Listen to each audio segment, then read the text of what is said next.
अंतुर्ली तापीमाई दूध उत्पादक शेतकरी सहकारी संस्थेची वार्षिक साधारण सभा संस्थेचे अध्यक्ष कृषिरत्न दिनेश पाटील यांच्या अध्यक्षतेखाली उत्साहात पार पडली। संस्थेची वार्षिक उलाढाल 2.87 कोटी असून आर्थिक वर्ष 2025 ते 26 मध्ये 0.87 लाखांचा निव्वळ नफा झाल्याची माहिती सभेत देण्यात आली। यावेळी दूध उत्पादक सभासदांना 35,705 रुपये बोनस, 26,500 रुपये किमतीच्या भेटवस्तू तसेच नियमित दूध पुरवठा करणाऱ्या सभासदांना म्हैस खरेदीसाठी 50% बिनव्याजी आर्थिक सहाय्य देण्याची घोषणा करण्यात आली।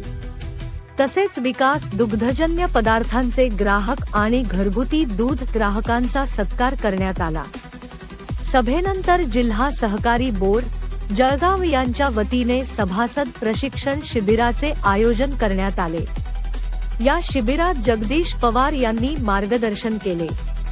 कार्यक्रमाला संस्थेचे पदाधिकारी, संचालक, सभासद व ग्रामस्थ मोठ्या संख्येने उपस्थित होते। अशाच बातम्या पाहण्यासाठी आमच्या भगीरथ राजा 24 न्यूज चॅनलला सबस्क्राइब करा।